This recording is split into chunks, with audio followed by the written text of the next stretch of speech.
Olá, está entrando no ar o Salto para o Futuro, um programa da TV Escola, canal da Secretaria de Educação à Distância do Ministério da Educação. Em 2006, o país viveu um momento histórico. Enviou o primeiro astronauta brasileiro à Estação Espacial Internacional.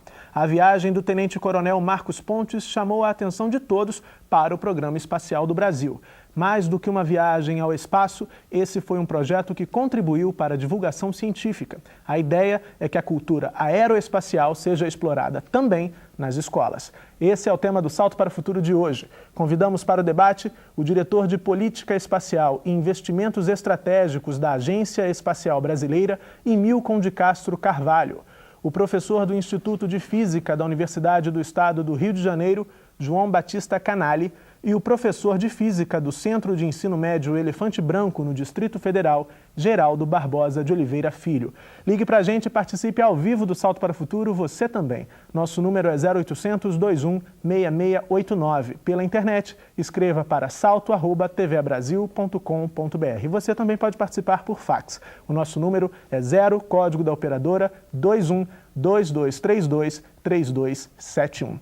O Programa Espacial Brasileiro tem uma trajetória que teve início em 1961, com a criação do Grupo de Organização da Comissão Nacional de Atividades Espaciais. Na década de 70, o Programa Espacial Brasileiro começou a se estruturar baseado em 3 pilares que permanecem até hoje: satélites, veículos lançadores e centros de lançamento. Desde 1994, as atividades espaciais do país são coordenadas pela Agência Espacial Brasileira. A exploração do espaço é um dos mais antigos desejos do ser humano. Com os avanços da tecnologia, as possibilidades de desvendar os mistérios do universo vêm crescendo a cada dia. A corrida espacial, desencadeada pela chamada Guerra Fria, que começou no final da Segunda Guerra Mundial, deu início a um processo de valorização da ciência e da tecnologia de ponta. E hoje, os programas espaciais têm uma relação estreita com o desenvolvimento dos países. Mas, além disso, nós temos a possibilidade, com o programa espacial, de ter aplicações muito práticas, de fiscalizar nosso território, de fiscalizar nossas florestas, de proteger nossos cursos d'água, de ter a projeção de tempo e de clima, de fazer, através do satélite, todo um trabalho de comunicações. O que se passa no mundo hoje é visto instantaneamente por causa dos satélites. Aqui no Brasil, os anseios pela conquista do espaço ganharam força em 1980, com a aprovação da Missão Espacial Completa Brasileira, MSB, e foram reforçados em 1994 com a criação da Agência Espacial Brasileira. Nesta mesma época, foi elaborado o Programa Nacional de Atividades Espaciais, plano governamental que estabelece as metas do programa espacial ao longo de 10 anos. Nós estamos aí em companhia, dentro desse grande clube espacial, de países como Estados Unidos, Rússia, Ucrânia, França, Alemanha, China, Índia, Japão, enfim, são países todos de ponta que têm um programa espacial. De acordo com o presidente da Agência Espacial Brasileira, o Brasil é um dos poucos países do mundo que tem um programa espacial completo. O que é um programa espacial completo? É um programa que encerra as atividades dos satélites, dos lançadores de satélites e do centro de lançamento. O Brasil acumula mais de 20 anos de experiência na área de satélites. Atualmente, 4 deles estão em órbita, 3 ainda em operação. Os satélites de coleta de dados 1 e 2, lançados em 1993 e 1998, e o CIBERS 2, lançado em 2003. O CIBERS 1, lançado em 1999, já está desativado. Os satélites CIBERS são frutos de uma parceria com a China. Os dois atuam na observação da Terra. No que diz respeito aos lançadores, nós trabalhamos com a família de lançadores, começando pelo VLS, e já estamos agora em acordo com os russos, ampliando esse primeiro passo e fazendo no VLS um terceiro estágio com combustível líquido. Esse é um foguete novo que vai se chamar Alpha. Foguetes e satélites precisam de um centro de lançamento. Aqui no Brasil, esse centro fica em Alcântara, no Maranhão, e está passando por uma reestruturação. Eu diria que Alcântara é pela sua localização, o melhor centro de lançamento existente hoje no mundo. Essa tecnologia oferece uma série de aplicações para a sociedade. A meteorologia é um dos exemplos. E para quem vive de olho nos números da economia, a boa notícia pode vir do espaço. Nós podemos fazer controle de safras através de programa espacial. Então, se eu sei que um país vai ter uma safra muito grande de um determinado produto, eu seguro a minha aqui, porque o mercado vai ficar super saturado com aquele produto e o preço vai cair. Mas se eu sei que vai haver frustração de safra, eu posso incentivar aqui aos nossos agricultores a plantar, porque a safra não vai ser grande no mundo, o preço vai subir, eles podem fazer um bom negócio.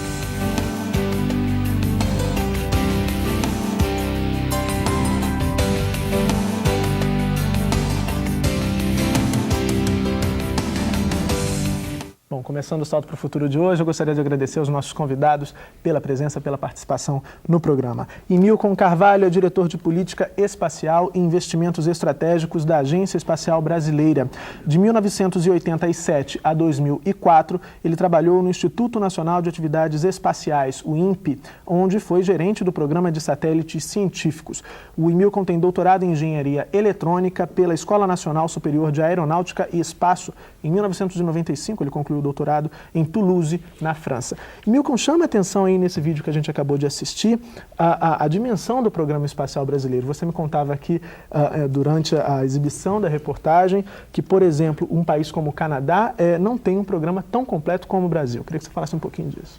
De fato, se nós pensarmos com relação à história do desenvolvimento espacial, somente aqueles países que realmente desenvolveram um programa espacial completo, no sentido de poder utilizar o espaço, poder construir satélites e ter aplicações, como falava o presidente da Agência Espacial, que observem a Terra e deem dados, forneçam dados meteorológicos ou sobre desmatamento.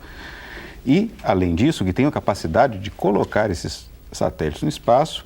Esses países, de fato, desempenham um papel realmente importante, estratégico no mundo. Então, mas, entretanto, nem todos os países possuem um programa completo. Por exemplo, o Canadá, ou a Malásia, ou a Indonésia, ou a Argentina, ou a Austrália, países que possuem desenvolvimento espacial, fazem satélites, mas não têm foguetes para lançar esses satélites.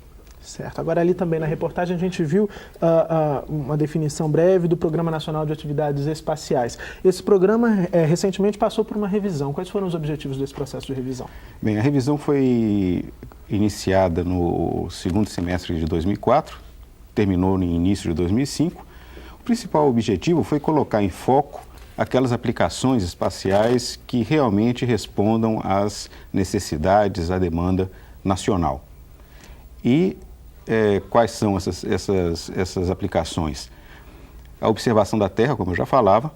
Então, hoje em dia, o país não pode prescindir de medir a taxa de desmatamento da Amazônia, por exemplo, de controlar as suas fronteiras ou mesmo de controlar o desenvolvimento urbano das cidades. Nesse sentido, a observação da Terra se torna imprescindível, a observação da Terra por satélite.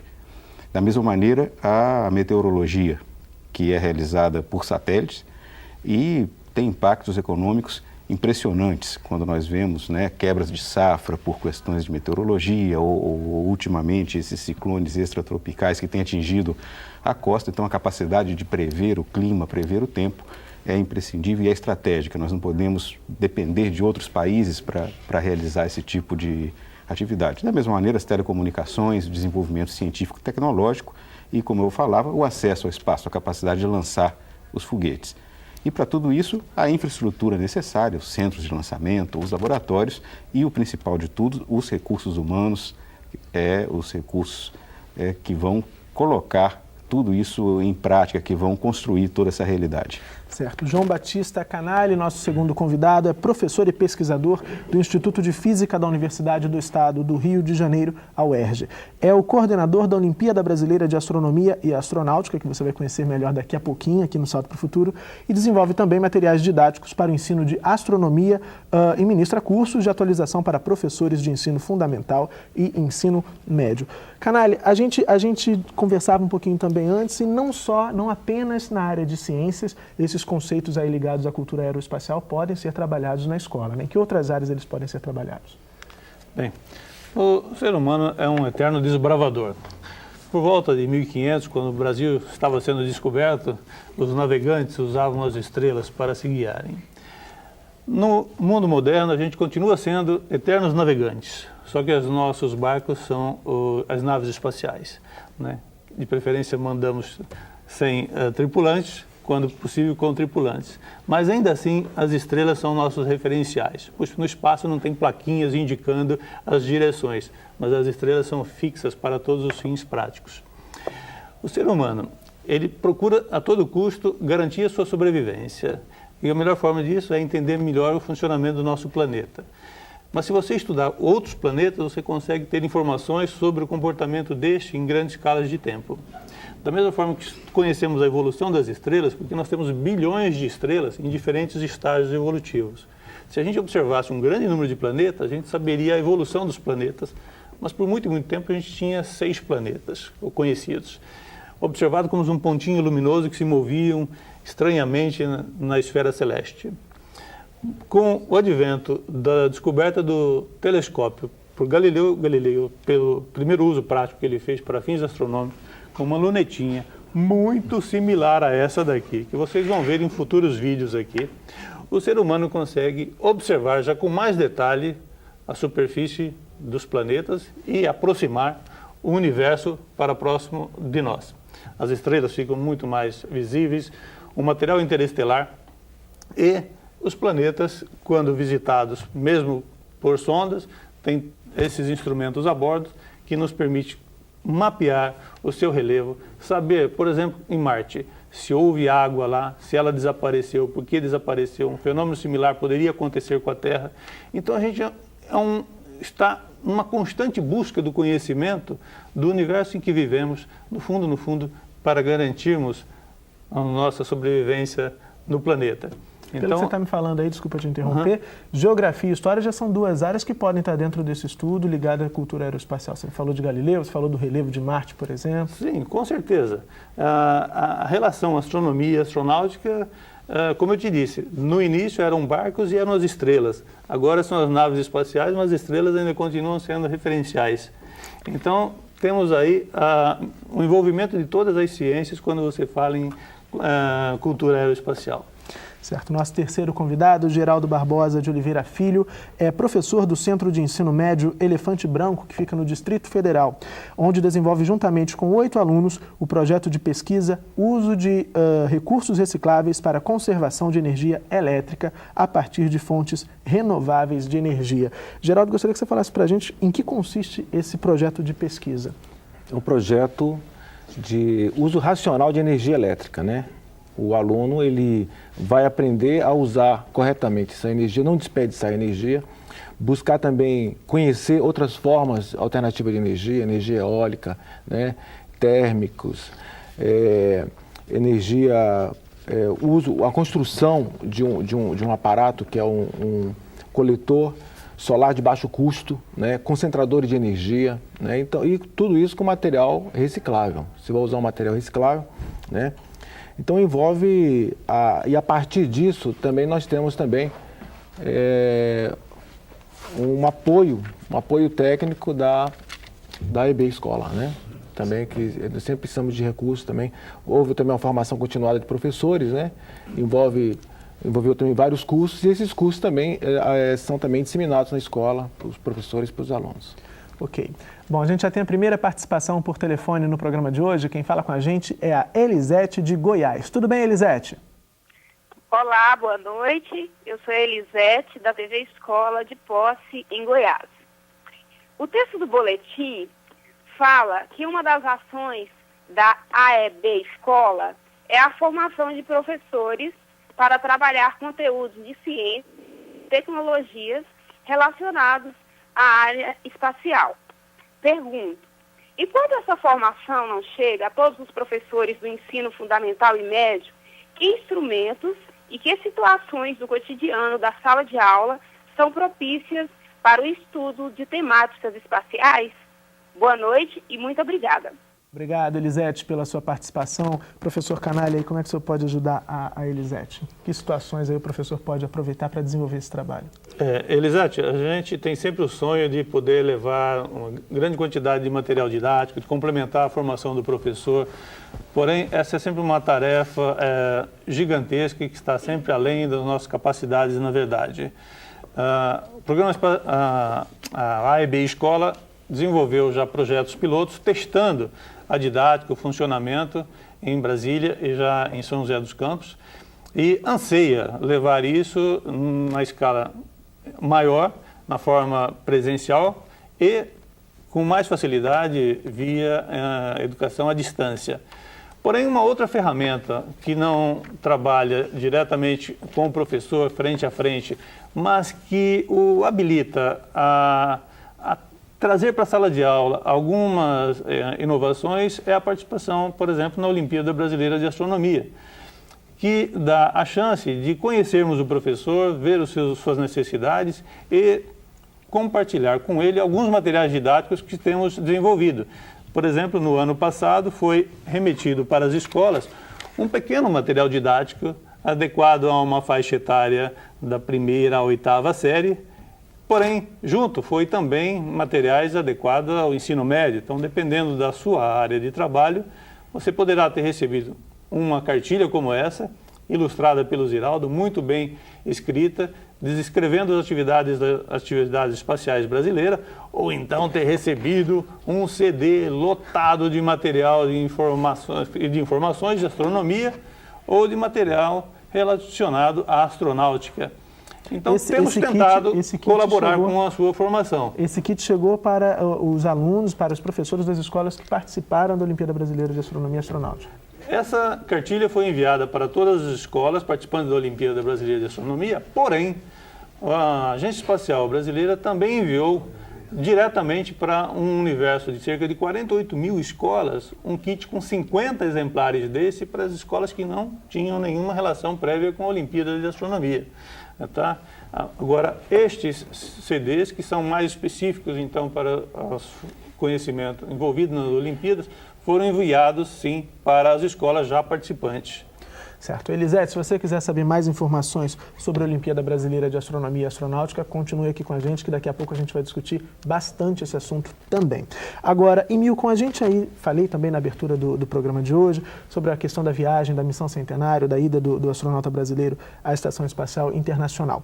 Aí muita gente que não conhecia as atividades espaciais aqui do Brasil ficou se perguntando onde mais a gente iria chegar, qual seria o próximo passo. Então, em que estágio se encontra atualmente o Programa Espacial Brasileiro? O que a sociedade pode esperar desse programa? Bem, o nosso programa hoje, ele conta já com algum desenvolvimento, como nós pudemos ver lá no vídeo que passou um pouco antes aqui do início da nossa conversa. Então, por exemplo, nós já possuímos satélites de coleta de dados, são satélites que recuperam dados, principalmente dados de climatologia, de tempo, velocidade de vento, temperatura e outras informações, e que são obtidas por plataformas colocadas no Brasil, né, espalhadas pelo Brasil. Essas plataformas trabalham sozinhas, são autônomas, e o satélite passa concentrando, recuperando esses dados e mandando todos os dados do Brasil inteiro para uma estação central que fica em Cuiabá, e aí daí é disponibilizado via web. Um segundo satélite extremamente importante é o que nós desenvolvemos com a China, que é um satélite já de imageamento. Então, um satélite que possui câmeras que fazem imagens, e são justamente com essas imagens que nós podemos controlar ou estimar o desmatamento da Amazônia, em que nós podemos estimar as safras, das nossas e as dos outros países concorrentes, e que nós podemos também continuar com aplicações de oceanografia e vigilância de fronteira. e, logicamente, continuamos com o desenvolvimento dos nossos foguetes lançadores. Ok. Depois do intervalo, vamos conhecer o programa AEB Escola. Salto para o Futuro, volta já.